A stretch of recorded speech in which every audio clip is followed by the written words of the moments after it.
गर्मियों की दोपहर, तेज धूप में एक गरीब युवक श्याम अपने फटे पुराने कपड़ों में गांव की पगडंडी पर चल रहा था। उसके पैरों में चप्पल तक नहीं थी, लेकिन उसके चेहरे पर अजीब सा संतोष झलक रहा था। अचानक धूल उड़ती है और एक चमकती हुई कार सामने आती है। उस कार से उतरता है विक्रम, गांव के सबसे अमीर व्यापारी का बेटा। महंगे कपड़े, चमकती हुई गाड़ी और आंखों में वो घमंड जो अक्सर अमीरी ले ही आती है। अरे श्याम, इतनी धूप में नंगे पांव कहाँ जा रहे हो? बस भटक रहा हूँ जिंदगी की राहों पर, श्याम ने मुस्कुराते हुए जवाब दिया। वाह, बड़ी बड़ी बातें करने लगे हो, मगर सच बताओ, कुछ काम धंधा मिला या अभी भी खाली घूम रहे हो? उस पल श्याम के चेहरे की मुस्कुराहट थोड़ी सी चली गई। उसने कहा, काम की तलाश में ही निकल रहा हूँ विक्रम, मेहनत करके बस पेट भरना चाहता हूँ। विक्रम ने अपनी कार की चाबी उंगलियों में घुमाते हुए कहा, श्याम, मेरे पिताजी को एक वफादार नौकर चाहिए, तुम मेरे घर आ जाओ, अच्छे पैसे मिलेंगे। श्याम ने जवाब दिया, विक्रम, अगर दोस्ती में मालिक नौकर का रिश्ता आ जाए तो दोस्ती बचती नहीं है। अगले दिन विक्रम के पिताजी सेठ धनराज ने उसे बहुत डांटा। तो फिर उस गरीब के साथ घूम रहा है? अमीर गरीब में दोस्ती नहीं होती, दोस्ती बराबरी में होती है। सेठ धनराज की आंखों में नफरत चमक रही थी, वही नफरत जो अक्सर अमीर गरीब को देखकर लाता है। उन्होंने कहा, देख लेना, जब जरूरत पड़ेगी तो यही दोस्त तुझे छोड़ जाएगा। अगले दिन सेठ धनराज ने श्याम को बुलाया और एक थैला आगे बढ़ाया। इस थैली में सोने की मोहरें हैं, इन्हें लेकर शहर जाओ और हमारे व्यापार के लिए सामान खरीद लाओ।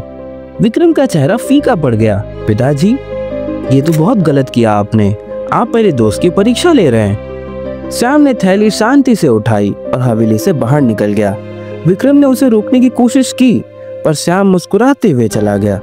जंगल के रास्ते पर अचानक दो डाकू श्याम के रास्ता रोक लेते हैं, उनकी हाथों में चमकती हुई तलवारें। अरे, लगता है इसके थैली में बहुत कुछ है, जल्दी थैली हमारे पास दे दे, वरना जान से जाएगा। श्याम की सांसें तेज हो गई।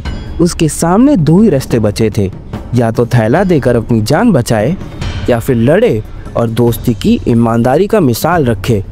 श्याम ने हिम्मत जुटाई, थैली को मजबूती से पकड़ा और डाकुओं से भिड़ गया। उसकी आंखों में अब डर नहीं, दोस्ती की ताकत थी।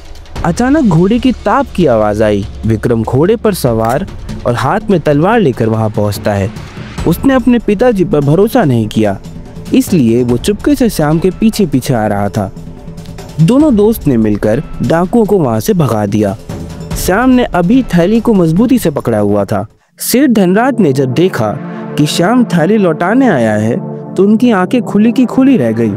उन्होंने सोचा कि गरीब लोग सिर्फ पैसे के पीछे भागते हैं, पर श्याम ने दिखा दिया कि कुछ रिश्ते ऐसे भी होते हैं जो खरीदे नहीं जा सकते। श्याम, तुमने ईमानदारी साबित कर दी, मगर दोस्ती केवल ईमानदारी से नहीं होती, उसमें भरोसा और बलिदान भी चाहिए। आज से धनराज ने एक अनमोल सीख सीखी कि दोस्ती दिल से होती है, दौलत से नहीं। और कभी कभी जो सबसे गरीब दिखता है वही सबसे अमीर होता है, दिल का अमीर। क्योंकि असली दौलत वो नहीं जो तिजोरी में बंद है, असली दौलत वो है जो दिल में बसती है।